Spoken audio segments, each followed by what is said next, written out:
Welcome to Hannity. 2016 Republican frontrunner Donald Trump refuses to back down from his attacks on Bill and Hillary Clinton. I'm Rich Lowry in for Sean tonight. Earlier today, Trump continued to criticize the Clintons. Take a look. Well, if you look at the different situations, of course, we can name many of them. I can get you a list, and I'll have it sent to your office in 2 seconds. But there was certainly a lot of abuse of women, and you look at whether it's Monica Lewinsky or Paula Jones or many of them, and that certainly will be fair game.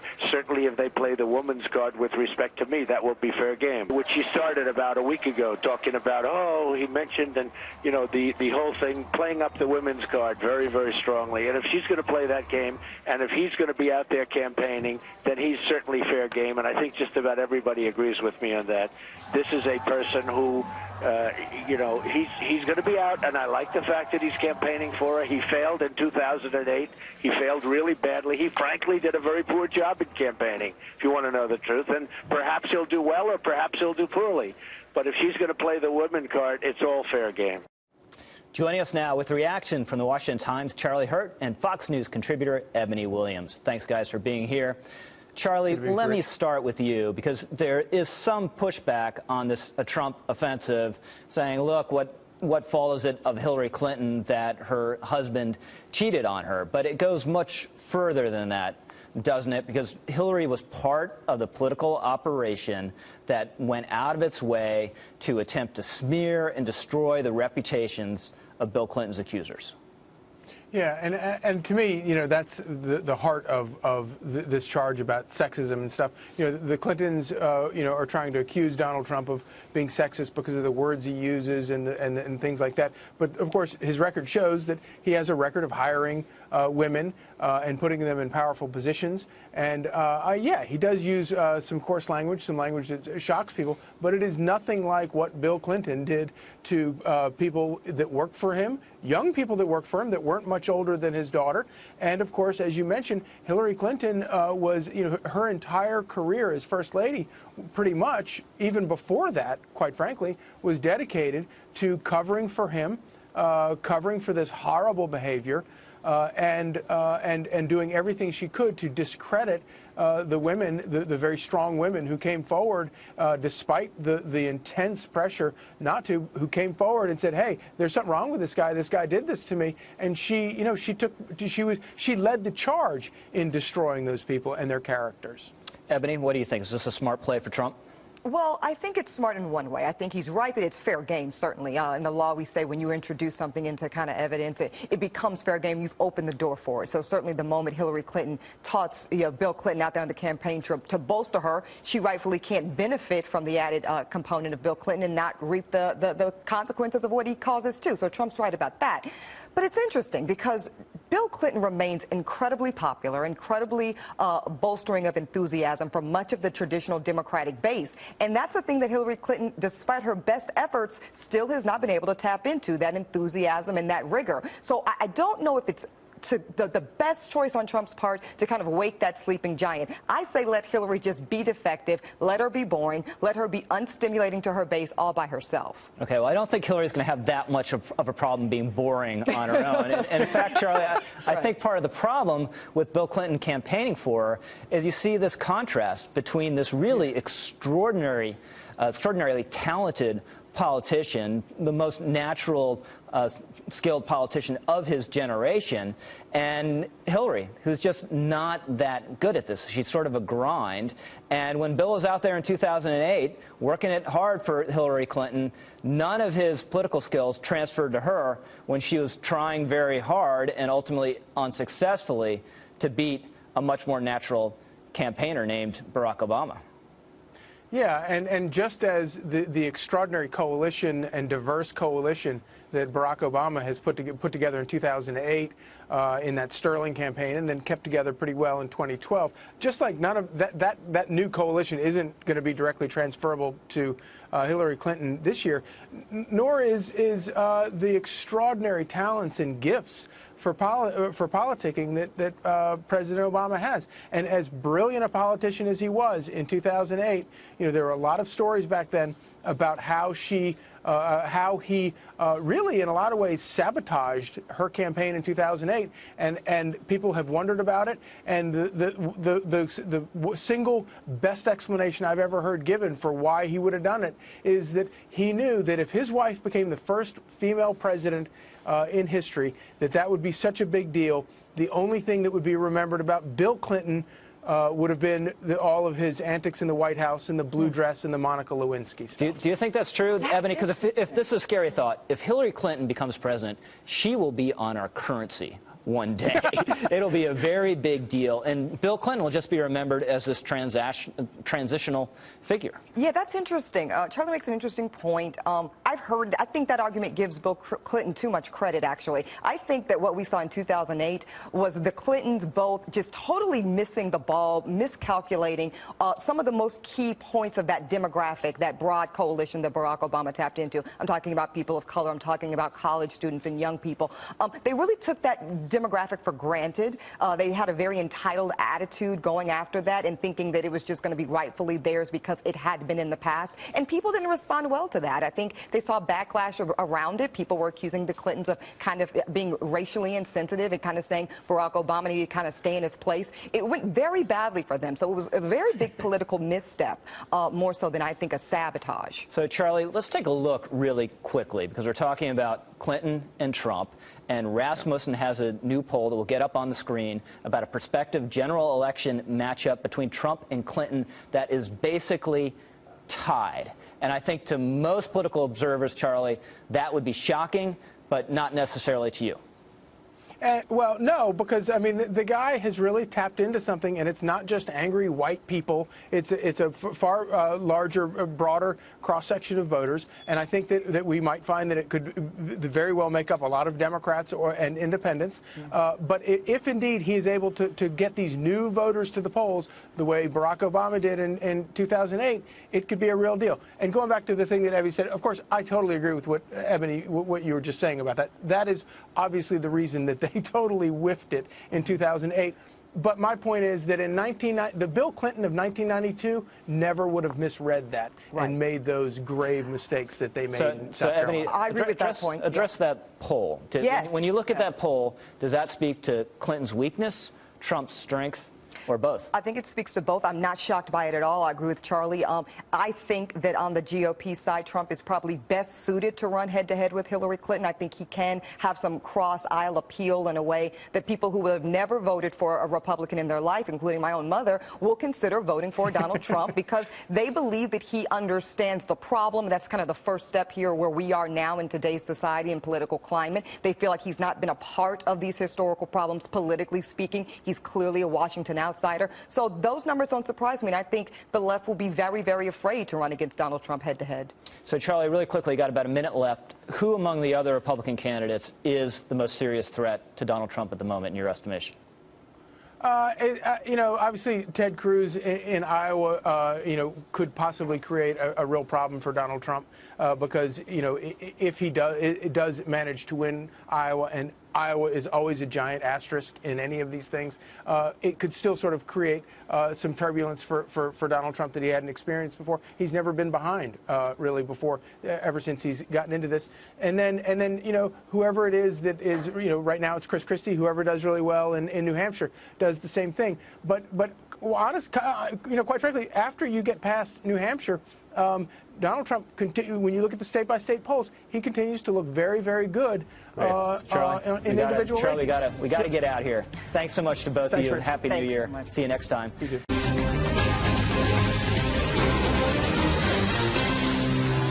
Good evening from Washington. I'm Doug McKelway in for Brett Baer. Much of Washington may still be on holiday, but the 2016 candidates aren't taking a break from criticizing each other.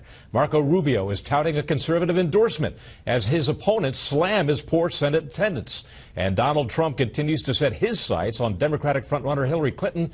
Chief White House correspondent Ed Henry has our potential presidential election wrap-up tonight. The battle for the anti-Trump establishment lane of the Republican Party intensified today as Chris Christie and Jeb Bush launched sharp attacks on Senator Marco Rubio, who responded in Iowa by rolling out the endorsement of a conservative rock star, House Benghazi Committee Chairman Trey Gowdy. I found my candidate. is Marco Rubio. With polls in Iowa and nationally showing Rubio in third place behind businessman Donald Trump and Senator Ted Cruz, the Florida senator was slammed today for missing votes. With Christie, who's coming on strong in New Hampshire, ripping Rubio by declaring, quote, "Dude, show up to work and vote no, and if you don't want to, then quit."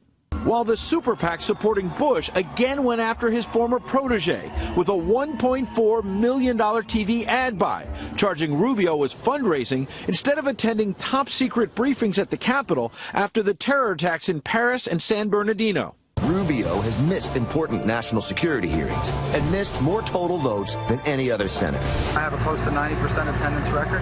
You know, Chris has been missing in New Jersey for half the time. But candidates, I think, as we get down the stretch here, some of them get a little desperate. The sparring frees up Trump to focus on the general election, as he again tried to damage Democratic frontrunner Hillary Clinton by doubling down on his attacks against her husband. You look at whether it's Monica Lewinsky or Paula Jones or many of them, and that certainly will be fair game. While a liberal Washington Post columnist declared Bill Clinton's conduct toward women is far worse than Trump's comments. Ruth Marcus writing, quote, "Trump has smeared women because of their looks. Clinton has preyed on them, and in a workplace setting where he was by far the superior." Hillary Clinton was in New Hampshire today and avoided comment on Trump, though an aide said, quote, "Hillary Clinton won't be bullied or distracted by attacks he throws at her and former President Clinton." Trump is planning his first TV ad buy, $2 million a week, which could swamp his competitors. But we're going to spend a lot of money over the next 4 weeks. A far cry from the resources or support of Democrat Martin O'Malley. In part because of a snowstorm, only one voter showed up at an O'Malley event in Iowa, and even that voter would not commit to him. We actually had a whopping total of one person show up, but by God, he was glad to see me. Donald Trump responded to Gowdy's endorsement by tweeting, "I hope he does better for Rubio than he did at those Benghazi hearings," Trump calling them a disaster. Although his critics note Trump once tweeted Gowdy could make a good attorney general someday. Doug? And Ed, a report has just surfaced about one GOP candidate planning to drop out of the race. What do you know about that? That's right. George Pataki. We've just gotten a statement from his campaign saying tonight he's going to have a special message on TV affiliates in the key markets of Iowa, New Hampshire, and South Carolina. The Boston Globe says he's going to say that he's getting out. They haven't confirmed that yet. He's a respected former governor of New York, of course. He helped get the nation through 9/11. But even in this time of renewed terror fears, he just could not get any momentum at all. He also sparred on social media with Trump, who told Fox this weekend he'd like to see this Republican field whittled down to 4 or 5 candidates. Let's face it, that's helped Hillary Clinton having a much smaller field on the other side, Doug. Indeed it has. Ed, thanks very much for that.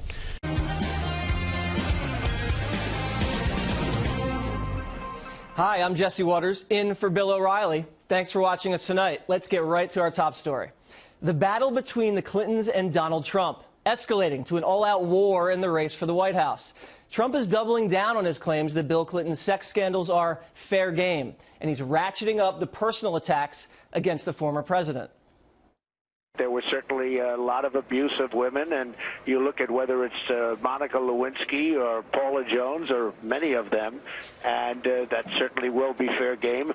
Certainly if they play the woman's card with respect to me, that will be fair game. Trump's attacks on the Clintons may actually be a part of a bigger strategy. I think this is not about Hillary. I think Trump is not firing off the first shot in the general election. This is all aimed at the Republican nominating process. By taking her on as the foil, he plays the presumptive Republican nominee. This is all about him rising above the other candidates on the Republican side. It's not an engagement in a real general election campaign yet. He's using her as a foil, and I must say, effectively. Joining us now from Los Angeles with analysis, Fox News contributor Leslie Marshall, and with me here in New York, Boston Herald columnist Adriana Cohen. Leslie, let's start with you. Yes or no? Has ex-President Bill Clinton abused women? I think your silence says a lot. No, I wanted to be very clear because I wanted to think about Monica. Although consensual, she was young. I wouldn't say abused. Taken advantage of with Monica, yes. Abused, no. Okay, well, here's the facts. 2 women have accused Bill Clinton of sexual assault. Another woman sued Clinton for defamation because he allegedly smeared her after an affair. And you know, as you said, he did prey on a young intern while at work. And he did use state troopers while in office to arrange the relationships. And then we know that he used his political attack machine to go after whistleblowers of, you know, the women that accused him of doing wrong things. So it looks like there is a track record of being very aggressive with women and then using political power to then cover it up and smear. Am I wrong? Well, first of all, I guess I missed the part where Bill Clinton's running again. I mean, he's already served his 2 terms. His wife is running. Very different. Secondly, I don't find this abuse of these women, 2 allegations and a payout, don't mean that he is guilty. And when you have consenting adults in the situation, as Monica has admitted freely that she was, that is not abusive, in my opinion. And, you know, I'm a feminist. I don't find that abusive. Okay, I think a lot of people would disagree. Adriana, do you see any negative to Donald Trump going after Bill Clinton's past relationships with women? I see a few things. Maybe it opens him up to attacks on his personal life, or, I mean, what could you possibly see as negative in doing that? I think it's an opportunity for Donald Trump to highlight the hypocrisy. You know, Hillary Clinton went after Trump, accusing him of being, you know, of sexism against women, and that's the utmost of hypocrisy. I mean, look at Bill Clinton. He has an entire political career of sexual impropriety. He's been impeached. I mean, for this sexual harassment with Monica Lewinsky.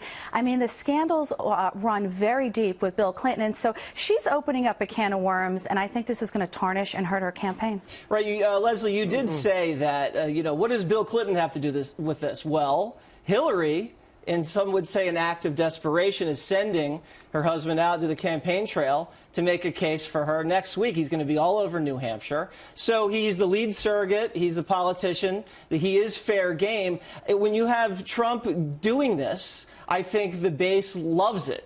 They look at this and say, wow, someone with some courage to do this. It may neutralize the war on women attacks. So there may be more of an upside than a downside. Wouldn't you agree? Oh, I don't know where to begin. How can a woman with a double-digit lead? How can a woman with a double-digit lead over Bernie Sanders, a sizable lead over every, including Trump, GOP candidate, be desperate? A. B. Bill Clinton polls higher than every GOP candidate could be elected today, even by Republicans.